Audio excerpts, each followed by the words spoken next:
Welcome to No Time Like Joe Time, where we watch our favorite shows and learn from them, even if it doesn't make sense, like your face. But it's still a good time, like your face.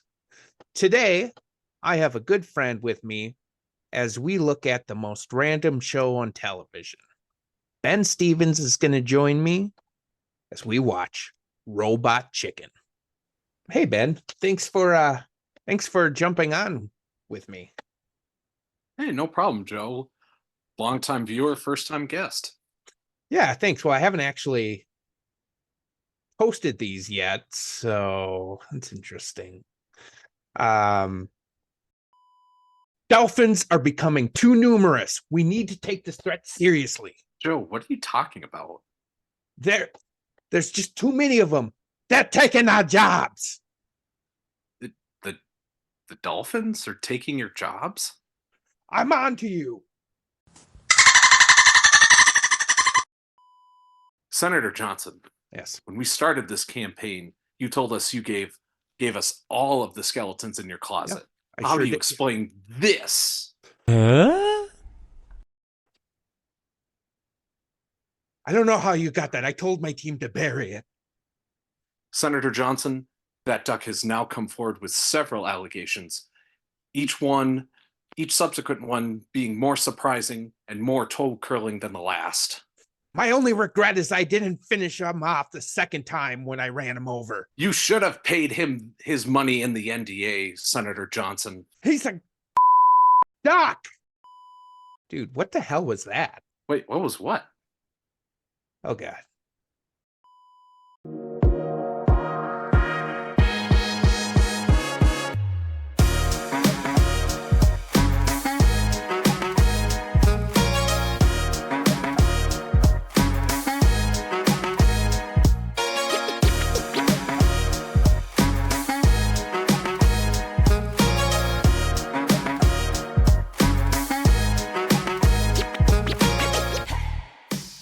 Oh, I will have edited it, but Ben, you are Mhm. somebody who can just make me gut laugh.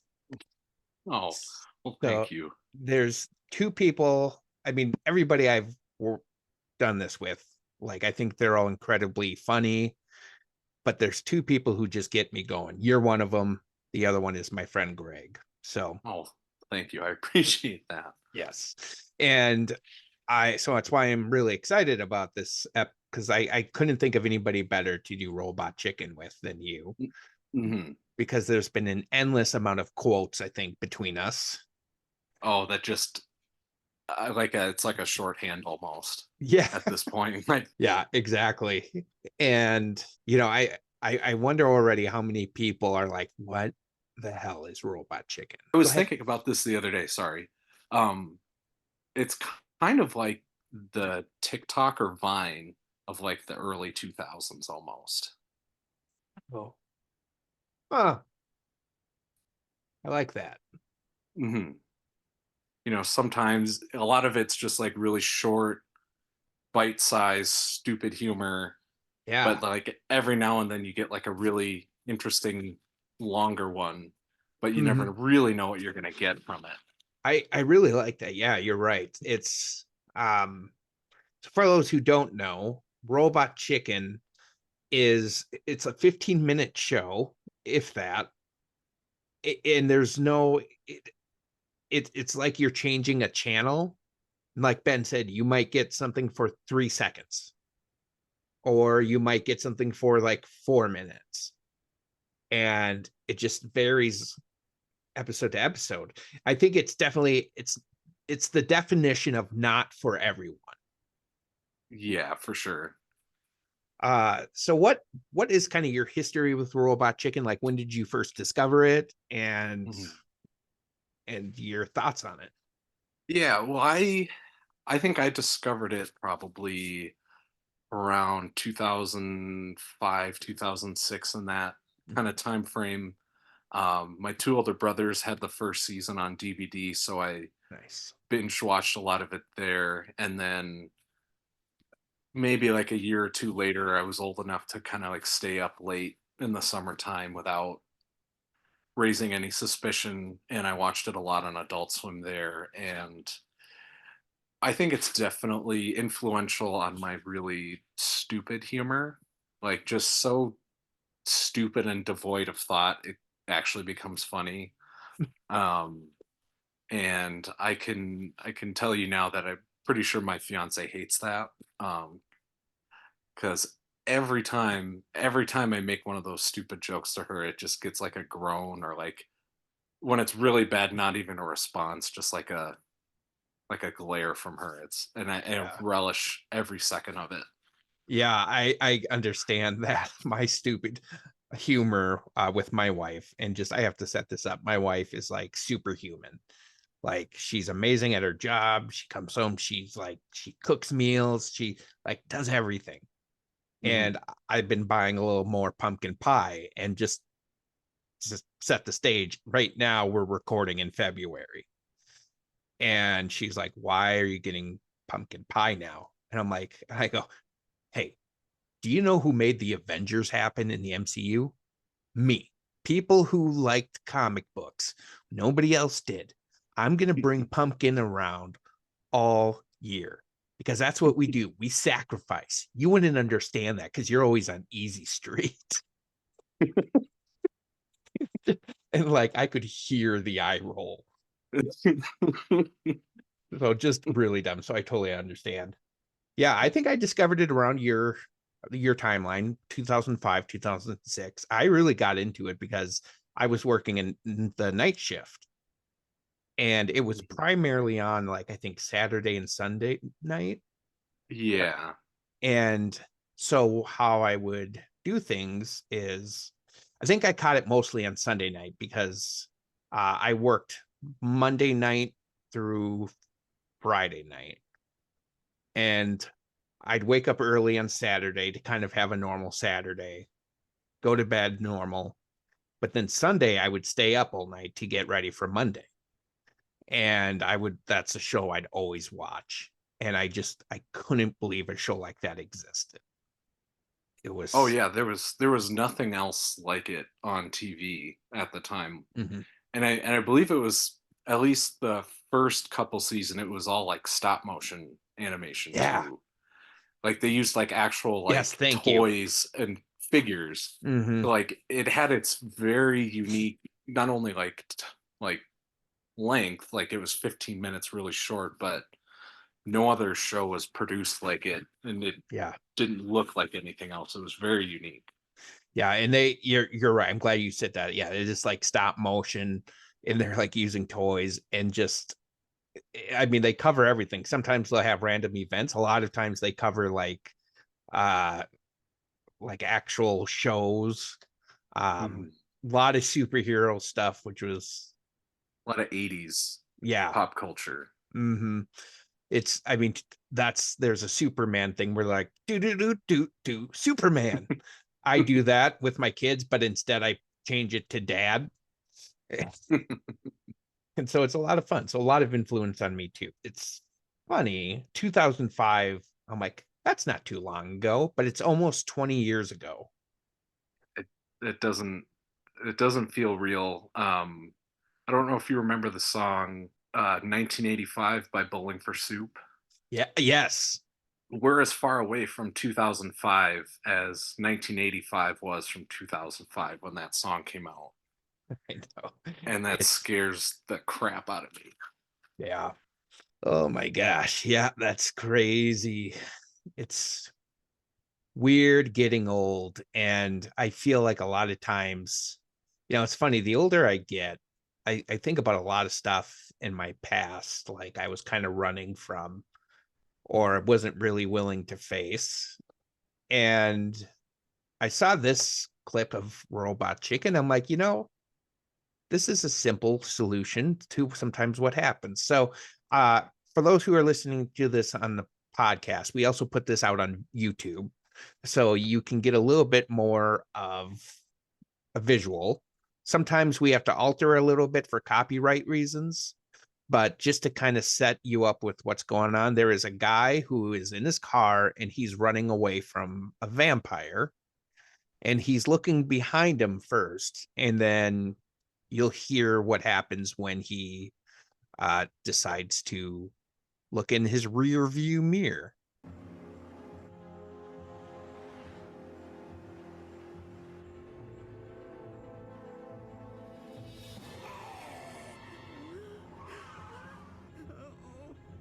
I must have lost him. You know, since I'm out, I might as well pick up some milk. Wait a second, I have milk at home. La la la, let's have some milk. La la la, milk is good. La la, go home, have some milk. Yeah, yeah, go drink milk. Okay, there's so many things there. First, I love like he looks into his rear view mirror for like 2 seconds and he's like, that's gone. Like it could be beside him. And, and, Just and the then complete 180 shift for, oh hey, I got it. yeah, he's just like, oh, it's fine. And for those who didn't see, so he stops the car. He's going like 180, or not quite that fast, 110. And he stops and the vampire just like it looks like it's a nard shot where he slams into it. And then the guy's like, well, since I'm out, I might as well get some milk. And he backs up onto the vampire. And then halfway over, he's like, wait, I already have milk. Then takes off and he's dragging the vampire from the car. And like, I think that's the stupid humor we're talking about. Like he's just on the way out. La la la la, I have milk.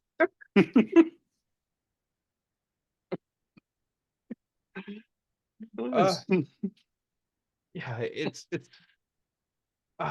so dumb. I think one thing what I think about is for a long time, I was really into pop culture. And when I was younger, it wasn't what it was today. And I always felt really awkward because of it. And I remember the day I stopped running from it. And I'm like, you know what? I am a dork. And I'm cool with that. I became the coolest I've ever become on that day. When I was just like, okay, like whatever phantom vampire was chasing me was suddenly just gone. And it was a good feeling. Have you ever had anything like that where like, whether it's something you felt like you were running from or part of you that you thought, oh gosh, then once you stopped, you realized it was okay? I think, not to take it too much into a different direction, but like what I kind of got out of it was like, this seemingly huge and scary problem like often has like really a simple solution. Oh, sure. Yeah.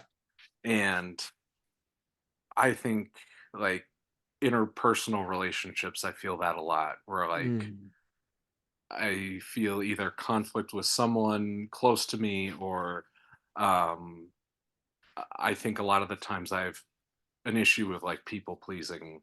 I try to make everyone happy and then like I get pulled in two different ways and like I get really like upset and angry and often it's just like a simple ask for help or like oh hey can like it's usually just like a simple communication with someone and then that person's like oh yeah cool okay Yeah. no Oh my worries. gosh. That's so good. I was thinking about that the other day because I'm like, I feel like people don't like conflict because they feel like they have to go to 0 to 60. Hmm. And I think of a Scrubs episode where I don't remember what the scenario was, but JD came to the lawyer, uh, Ted, and was like, oh, what would happen if like I accidentally cause like a hand injury or something? And Ted's like, what happened? Do you still have the hand? What'd you do with it? And JD goes, calm down, Ted. And then Ted goes, no, you calm down. Okay, my bad. And just like overreact. But no, I think you're right. I think about actually what you kind of reminded me is just taking that moment. So when my son was in the hospital, they had to do some work, nothing serious on him, but the nurse who was working with him was telling me, she was like, I was working with this doctor and a patient started coding. And everybody was like getting ready to jump. And he goes, guys, let's just quick breath.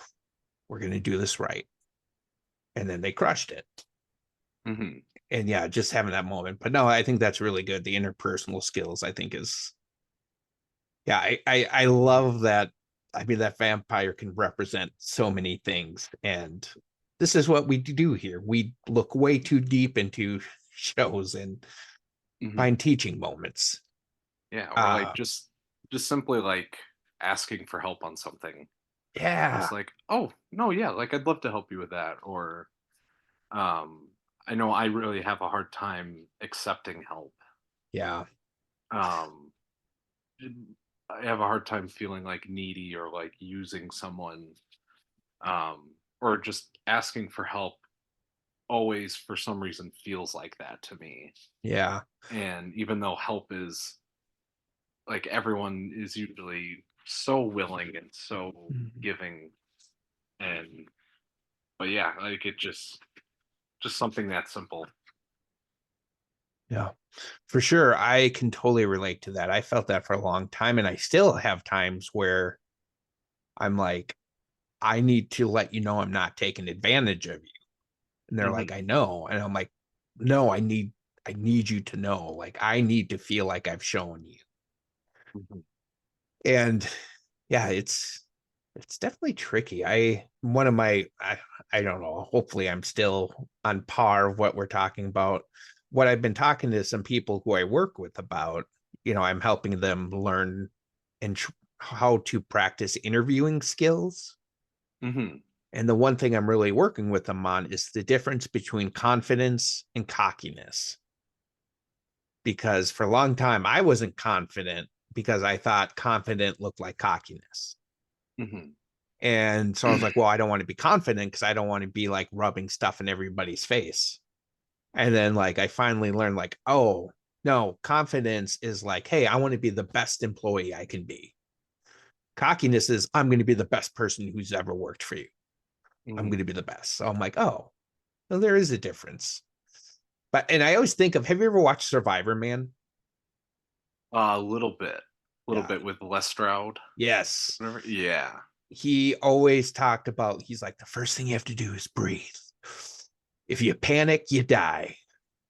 And just that moment of calming down. I was gonna say real quick, your comparison of cockiness and confidence is also another great Scrubs reference with Turk when he has the Yes. gallbladder patient. Yes.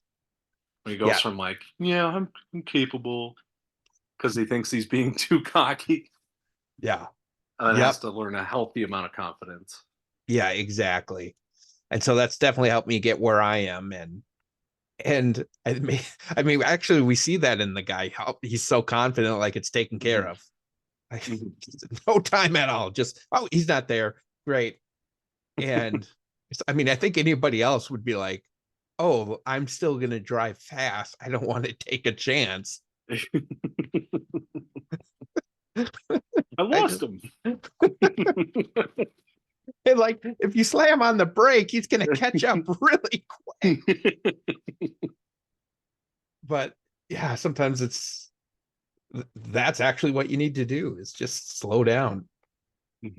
I'm already hearing that maybe next time, if you want to come back, we need to do a Scrubs one. Oh, we could do a 3-hour podcast on Scrubs for sure.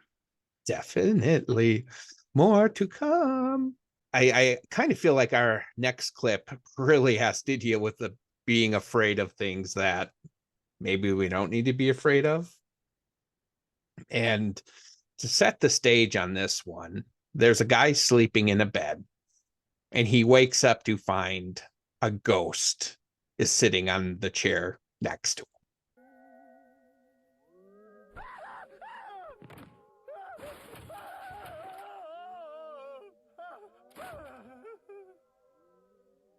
What do you want? Well, something?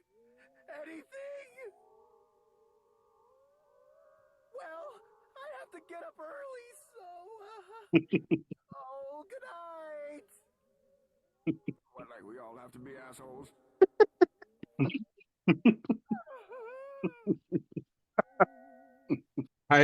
I love that opening. Just his scream in his pants.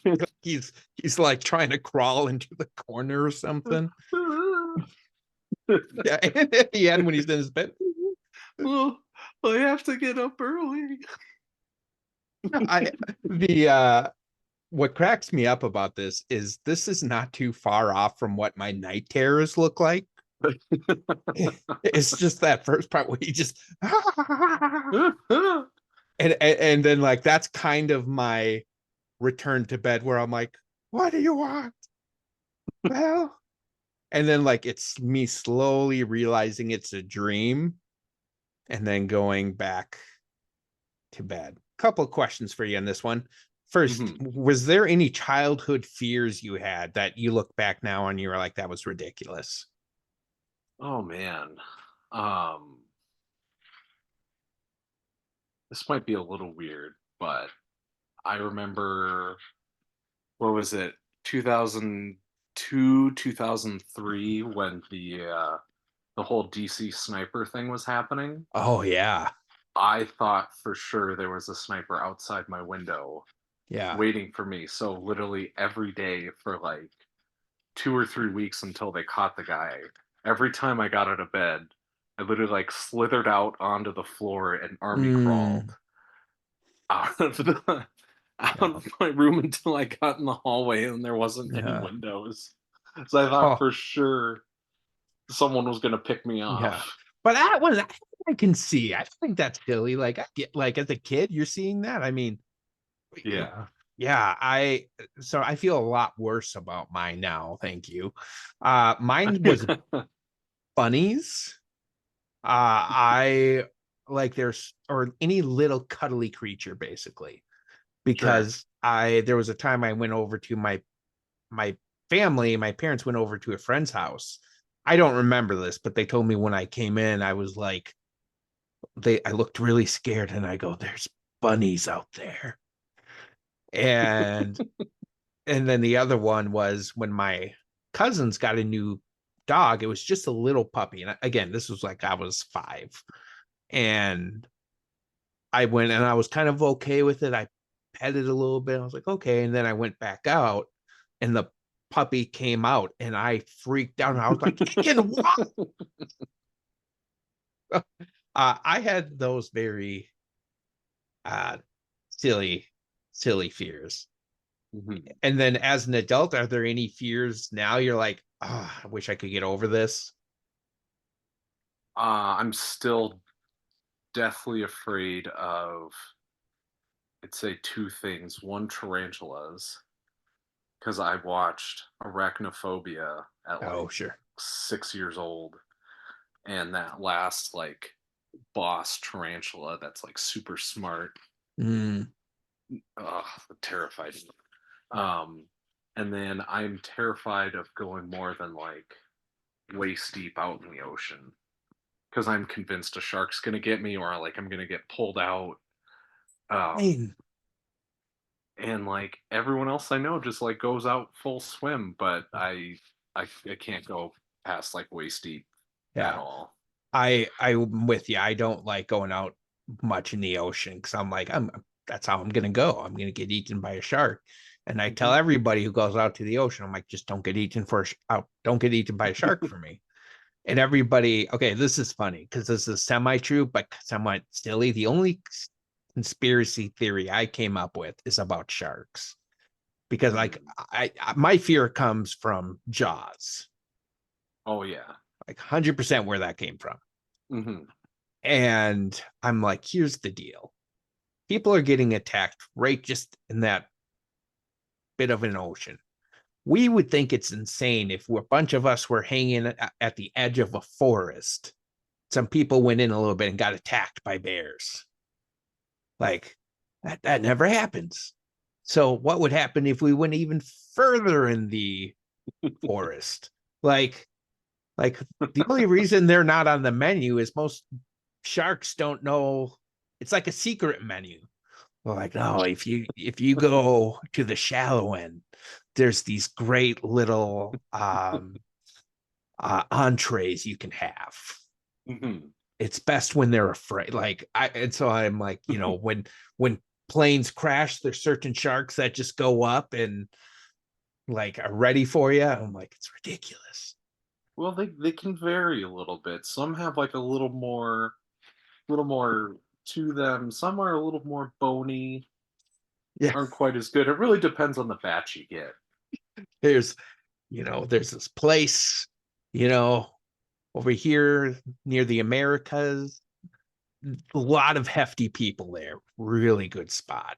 It's gonna cost you though. It's those Americans are expensive. Yeah. I so that's mine too. And I don't know, were you when you were younger, were you scared in like swimming pools?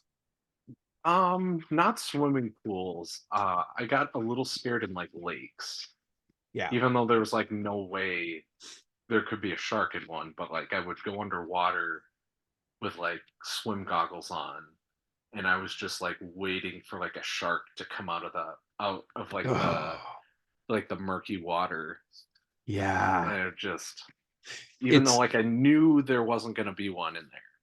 yeah. Oh gosh. But when your mind puts it there, it's Mhm. so scary. I get it. I was like, I got freaked out even in swimming pools, which is ridiculous. Uh, and it was funny. I don't know who I was talking to. This was when, and I hate to say it, this was like when I was in high school. I wasn't like 9 years old. So old enough to clearly know it's Mhm. not a real threat. But I was talking to somebody, I think it was one of my youth leaders. I'm sure it was Matt. And I was like, yeah, I know it's dumb, but I get scared that there will be a shark in here. And they were like, well, there's a James Bond where they release some sharks in the swimming pool. And I was like, why? Why would you do that? Also, just for pop culture reference, there's a short, it's a mock trailer for Shark in the Pool, where a shark is released into a pool and people keep going in and like the main character is like, guys, just don't go into the pool. This won't be a problem if you just stop going in the pool. And I quickly realized why that movie wouldn't work. Maybe one person bites the dust, but that's it. Yeah. So was it bad? Like, do you remember like in the '90s and 2000s where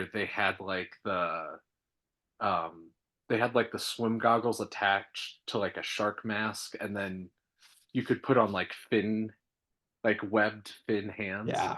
Would that get you too, or Oh yeah. be Yeah. like, ah, shark boy? Yes. Yeah. Yes. Anything like that would get me. Another fear I think I well, so I struggle with anxiety, and there's a whole list of things that I freak out about.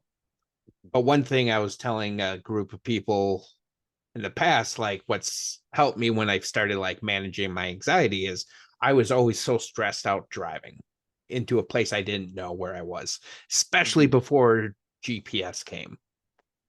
Because I was always convinced like if I get lost, I'm gonna run out of gas. If I run out of gas, I'm gonna end up in the worst part of town. If I end up in the worst part of town, I'm gonna be wearing the opposing gang's colors. And if I'm doing that, then they're gonna kill me. And obviously that never happened. I was wearing the same colors as the gang, so it was fine. But no, obviously nothing like that even came close to ever happening. Mhm. And like I've gone to Mall of America twice through work this week, and I'm like, yeah, it's still a little anxious about it, but it's now like I don't want to say a healthy fear. I say healthy fear in the sense of like It's I'm gonna manageable. yeah, be aware of like what's around me. don't crash into cars, Hmm. and that stuff. And I'm curious. Oh no, keep going. no, no, that's all I had. Go ahead. Oh, okay. I was gonna say, I'm curious. Have you seen the show Ted Lasso? Yes, I haven't seen the last episode. Okay. Because I was gonna say, like, I have some issues with anxiety too, especially around like groups of people. Oh, Um, sure. so like a fellowship hall in church after church, Mm-hmm. and like not quite knowing what I should do and where I should go, like anxiety's through the roof. Like I feel like 100%. feel like a spotlight's on me. Yeah. Um, and this has happened before. Like I've gotten like a panic attack, and Mm-hmm. I remember watching Ted Lasso. My fiance had me watch it with her. She was like, you have to see this." So we got to season one when they're in the karaoke bar after the big win, and Ted's first panic attack comes out of nowhere. And it's probably one of the best representations I've seen Uh, of like an anxiety attack. yeah. And it took me back, and it kind of like freaked me out a little bit, but I was so glad they did it the Mm-hmm. way they did it, because like even watching it now like on YouTube or a clip, like it still kind of gets me a little bit. Yeah. Right. Yeah, exactly. It definitely is a good representation, like you said. I mean, as you say about that, I think about the last Christmas I had at my mom's house. Everything was going really well. There were a lot of people. We were opening gifts. It was a little crazy, and I got up and it just hit. I had a panic attack. Mm-hmm. Had to go in the garage. I mean, it was almost exactly what happened to him. Like Mm-hmm. tucked my way in the corner, like cried, like loss of breath, and then slowly Mm-hmm. came back. And I I couldn't tell you why. Yeah. Oh, but I yeah, I would, if anyone's curious, I mean, just search up Ted Lasso Yeah. panic attack. It's amazing scene. Yeah. And when you're talking, excuse me, when you're talking about like at the end in Fellowship Hall, I don't know if this is like maybe how you could relate, but for me, it's that I don't do well at just like, hey, how are you? Hey, Oh, how's the job going? How's that? absolutely. Like I want to do bits as quick as I can get to the bits. I'm happy. I want to just Hmm. do all like I do bits with my kids all the time, like nonstop. Like on the way home, they were like, "Hey, Dad, can you play Army with us when we get home?" I'm like, "Well, what's that?" They're like, the Army. I'm like, "Oh, like the military?" And they're like, "Yeah." I'm like, "Gosh, I was really hoping it was going to be a guy who had too many hands. He's just built with hands, and he's like, I can't live anymore." And just did this whole bit of this guy who's miserable because he's made of hands, basically. And and or I mean, kids will always ask, "Then what happened?" And I will go through like a simple like, "Oh yeah, hey guys, we got to make sure we get home in time for dinner." Well, what if we don't? Well, then I will quickly get hungry and lose everything and start eating my shoes. Then what? Well, then I'll have to go back to shoe eating rehab that I completed 6 months ago. And my sponsor will be very upset that I ate another shoe. Then what? Well, and just like it just keeps going and going. So, I mean, is that something that like if you could just start doing bits or just like, hey, There's a, there's only one Dillard's. It's all the way across town. It's my third purple pants of the week.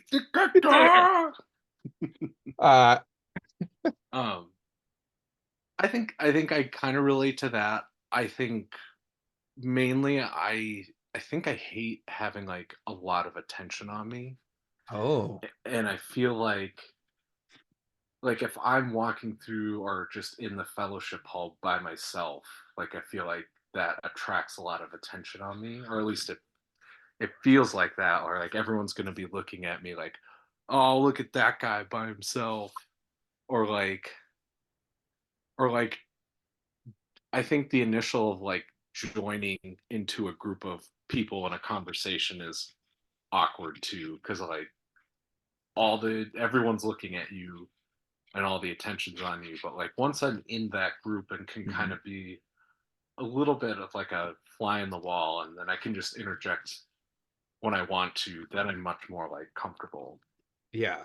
That's where like you become the sniper. You're just waiting for that Mhm. moment. You just like pop in with pop culture reference, get everybody laughing.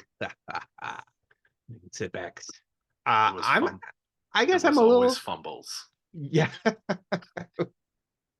I should when I go through this, I'm gonna have to count how many pop culture references Ben and I have done You and see should if you guys can get. put like a little counter Oh my gosh, I'm gonna in the do that. bottom. Oh Yeah. gosh, that's brilliant. I'm gonna do that. Uh so I'm a little opposite with that too. I'm Mr. Look at me. I love the Mm. attention. And I think too, like one thing I was thinking about with like watching these clips, it's a good way to like talk about stuff. It's funny, it's ridiculous, Mhm. and it's an easy way to kind of like address things. Because one thing I was thinking about with my other podcasts is like we've tackled a lot of really serious issues, Mhm. but I want to go through some episodes where we're kind of find the laugh, where we can find humor in it, and Mhm. not to diminish it, because that's not at all what I want. But for example, like I think the first episode I want to do is the hilarious tales of Joe's night terrors. There's so many really funny stories that happen with my night terrors. It's scary as heck when you have them, and for a long time I was really ashamed of them. But now there's so many stories I just laugh at. I did Is not I did not believe you were serious when you first told us about that. Or like the first time I experienced them too at like a youth event. Just like he's like you woke me up in the middle of the night. I'm like, is he really committed to this? Like there's no way this is real. uh yeah, so we want to talk about that because one story I would tell, me and my friend Greg, we were at Sunshine concert, and we were in a tent, and I woke up and I thought there were like bugs on me. So I started just like slapping myself. And then like I finally calmed down, and he was just sitting there quiet. And then he goes, "No offense, but did that hurt?" I was like, "No, no." He was just like, "I didn't know what to do." Um, do you have any comfort shows, like shows you like to watch if either you're feeling down or just Oh, yeah, there's a lot of them. The Simpsons is a yes. really big one. Although I've found the older and older I get, the more like sensitive I am to like the really deep emotion of it. Because they really wallop you in a Yeah. lot of those episodes. Mhm. Seinfeld's always been a Oh, really nice. like comfort show. Um, there's others I can't quite think of off the top of my head, but definitely for sure that, or Scrubs, obviously, Yeah. you can't forget that. Hmm. Just it doesn't matter how many times I've seen it, I know exactly what they're gonna say, what the bit or the joke is, and it's funny like the first time I saw it. Exactly. Agreed. I feel like this is a good question for us because Robot Chicken does encompass so many different shows and media. What do you think are some of the biggest influences for you, whether personality, comedic wise, or whatever, with shows like Robot Chicken? We said was one of them. Are there any other Oh shows that's really influenced you? yeah, for sure. Again, probably The Simpsons. Hmm. Um, it's also helped me like kind of put my own family in context too, and that's been really Mm, good in healing with like oh, so like we're not the only ones that has this happen, or there are times like I see my family in the show and it makes me laugh so hard. Like to give you an example, the episode where they all go to New York City to get the car back, Mm-hmm. and at the end of the episode, the car has been beaten to hell, and they're crossing the bridge to leave New York, and Bart, Lisa, and Marge are like, "Oh, what a beautiful day!" And like Lisa's like, "Can we come back? Or can we come back sometime?"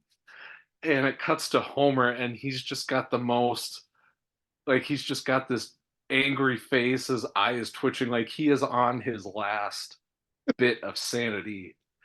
And that just reminds me so much of my dad on road trips.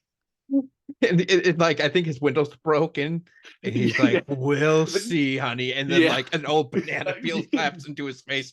"We'll see." Oh, like, oh man, like just every time I see that episode, No, I'm laughing to tears. Like no. it's just too real.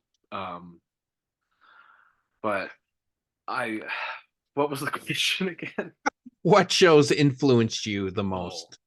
um, yeah, The Simpsons. Definitely a lot of like Nickelodeon shows, Mm, like late '90s, early 2000s Nickelodeon cartoon mhm. shows. There's a show called Drake and Josh Oh yeah. that that watched a lot with my sister. Hmm. Um, but yeah, I'd say those are a few for sure. Yeah. Uh, One thing I was going to quickly say about The Simpsons, I think you nailed it. I mean, that's why I love media so much in this way. Is I mean, I think that show blew up because until like, and I try to explain to my boys like the shows that were on during that time always depicted like a perfect family. Hmm. Everybody had it together. Everybody was good. They resolved their issues. It's great. Simpsons came and just changed that, and it had a lot of heat when it first came on. But like, Hmm. I mean, same thing for us. Yeah, there are so many. Even now with my family, there's times I'm like my wife will watch it and she's like, I so relate with Marge, and I'm Hmm. like, yep. And my dad reminds me a. My dad was a lot like Homer, just Hmm. very like he wasn't lazy at all. He was nonstop working, but just kind of there's a um Homer is like trying to pick lottery numbers and he's talking to Bart. He's like, "When's your Hmm. birthday? Okay. When's when's Lisa's birthday? You don't know. What kind of brother are you?" Like that. That was my dad. Yeah. Um so yeah, I just like that you can see yourself in characters or Ted Lasso, the panic attack. We can see Hmm. ourselves in that. Uh Yeah. the the so yeah, Simpsons definitely influenced me. The way actually I would say the Simpsons influenced me is it taught me how a show can be more than a show. Because Hmm. growing up, me and my dad had a little bit of a tense relationship, but when we watched The Simpsons together, we were united. Hmm. And I have the best memories of my dad growing up are watching The Simpsons. Hmm. Um, but then I think Robot Chicken has influenced me as well, just the randomness. And then Conan O'Brien is probably one of my biggest influences, just Oh like yeah. on humor, self-deprecating.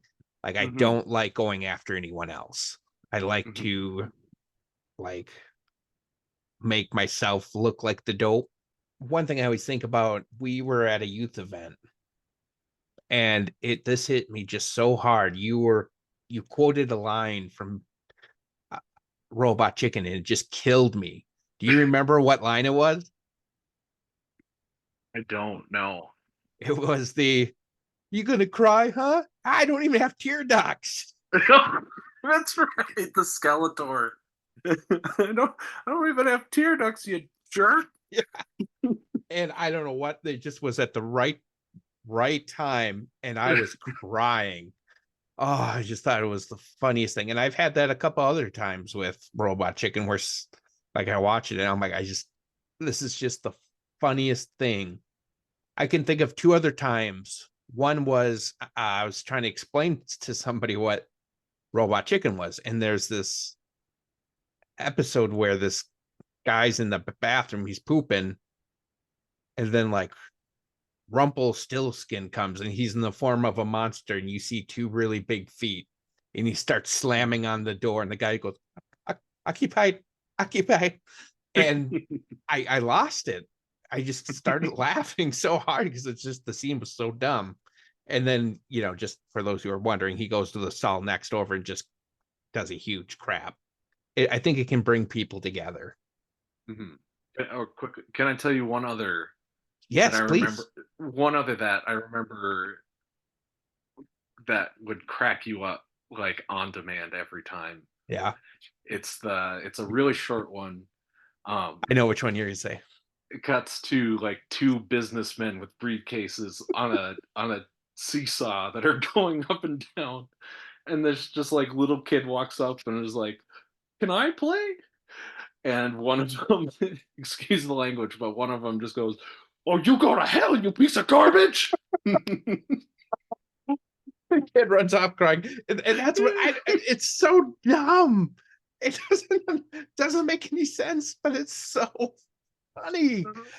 It's so, yeah, two business guys like dressed up. Oh god, the kid comes up and just yeah, I still remember the first time I saw that. I was at my grandparents' house and I saw that and I was just dying. I had to rewatch it like 5 times. Yeah, just so stupid.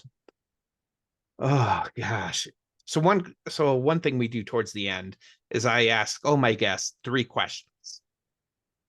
So the first question is, which of the clips did you think was funnier?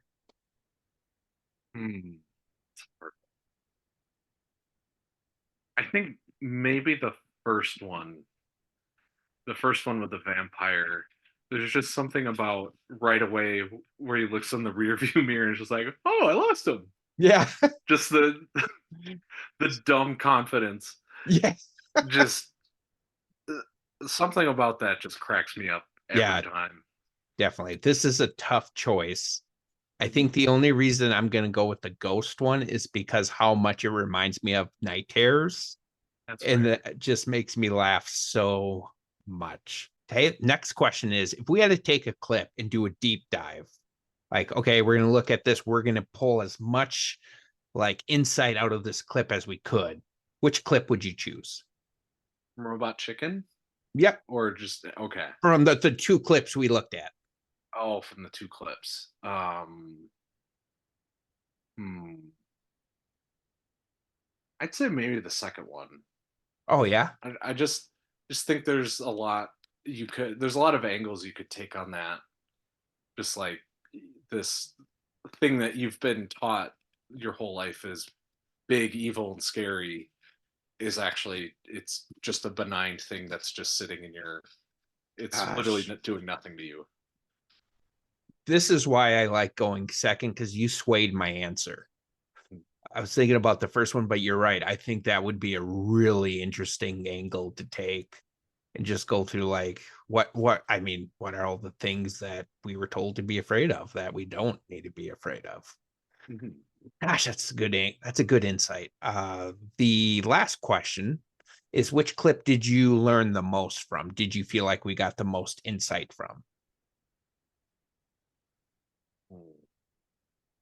I mean, again, I think I'd probably say the second one. I feel like we were able to really just kind of go off on that one on a little Yeah. riff Yeah. that didn't even feel like we were.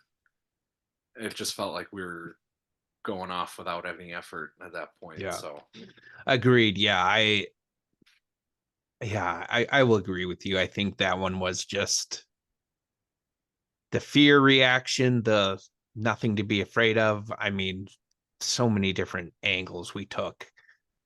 And yeah, I like that it did bring us to some like real issues like anxiety or, mhm. realizing that families aren't perfect. So I think that's really a good one. I think that, I mean, all the insight we got out of that is definitely worth a like and subscribe. I mean, Yeah. Oh, from my opinion, at least. look at this guy.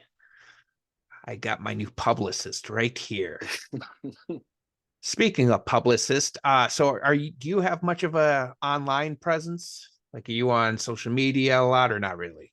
A little bit. Like I lurk on Facebook a little bit, and that's kind of it. Yeah. Maybe little bit on Reddit, but not a whole lot. It's life's been a lot better, kind of pushing more of that out. Yeah.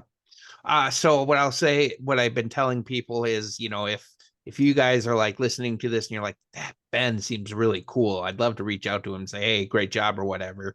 You can comment on the YouTube comments and we'll get it. And And don't may, find me. Do not yeah, look for me. I I had a girl on here and we're talking about that. I'm like, she's like, no, if you're a friend, you can reach out to me. So I'm like, yeah, sickos, don't bother trying. Cool. All right. Well, dude, thank you so much for doing this with me. I had a lot of fun as I knew I would. Yeah, I love talking with you. Anytime I get to talk with you, Joe, it's just nothing but good stuff. My ribs always hurt afterwards from laughing so Yes. much. Like it just you give a very unique kind of joy to anyone you talk to. So Well, thank you. I appreciate that. It's very kind. Uh, well, thank you, everybody. I'm so glad you joined us, and we'll see you next time.